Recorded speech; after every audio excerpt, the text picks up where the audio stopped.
You are listening to pastthink.com audiobook. Please like and subscribe, thank you. Chapter 34. Lady Kai eavesdrops on a secret. Xuanda and horse leap a river. It is a bronze statue of a bird. Sun Yu comments, in time past the miraculous appearance of a bird statue was always an auspicious sign. Very pleased with such a heavenly signal of his rise to power, Cao Cao orders a special tower to be built on the site, to be known as the Bronze Bird Tower. On the advice of his son, the poet Cao Ji, 3 towers are built.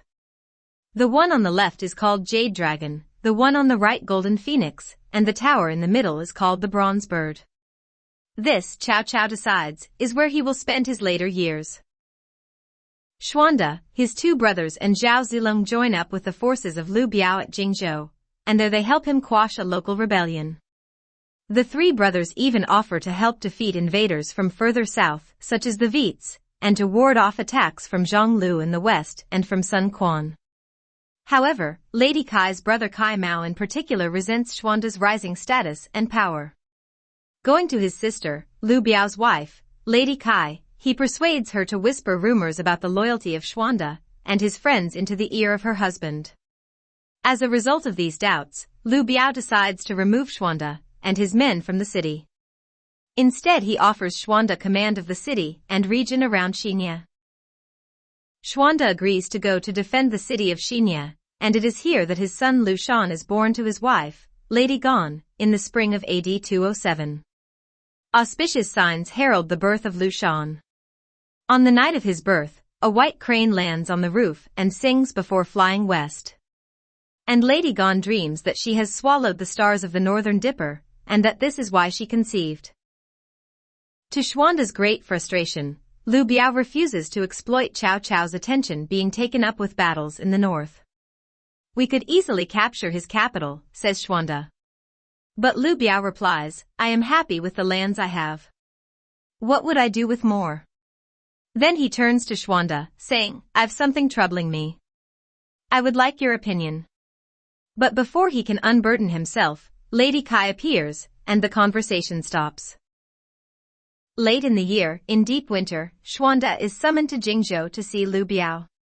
He now regrets that he ignored Xuanda's advice.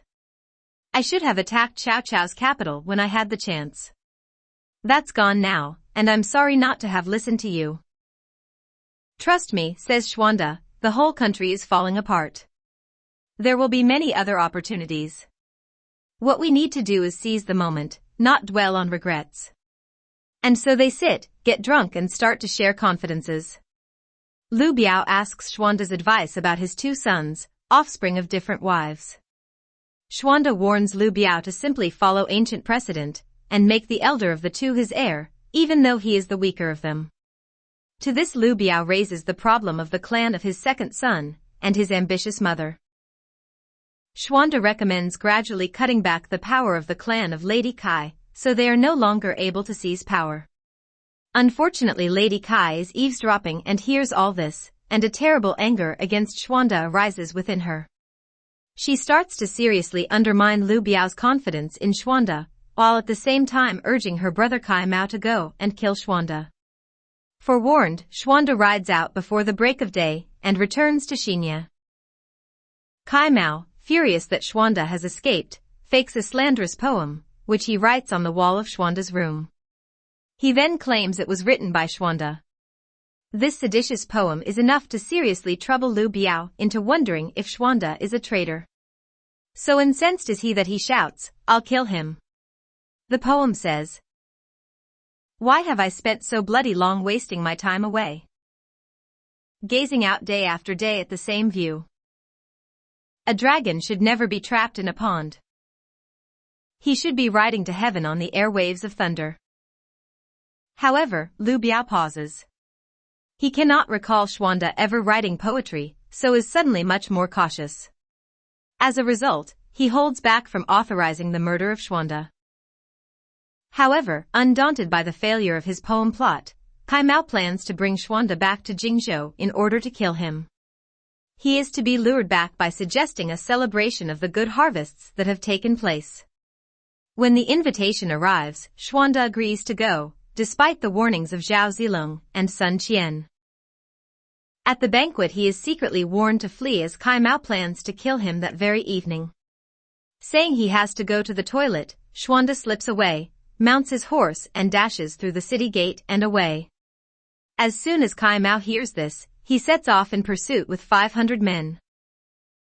Xuanda is riding hard, but comes up against a broad, fast-flowing river, the Tan. Turning around, he sees the cloud of dust raised by the pursuing troops. In despair, Xuanda has no option but to trust to his horse to ford the river.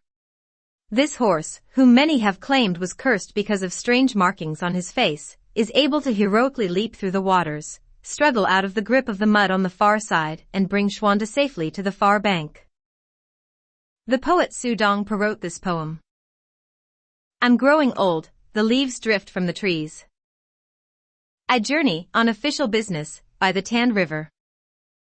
Halting my carriage, I get out and walk beside it.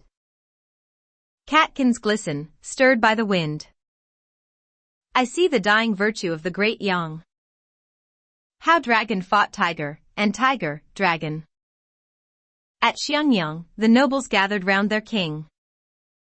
And among them Xuanda, as if doomed to die. But he rides for his life out of the western gate. Escaping, but soon he is pursued with a vengeance.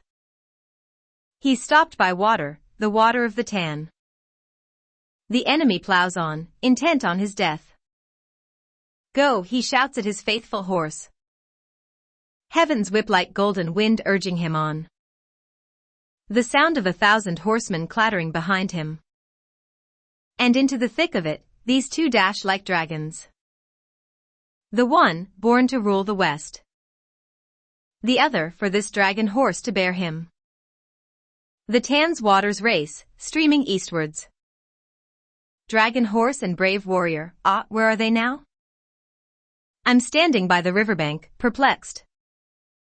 As the sun's last rays light on the hills.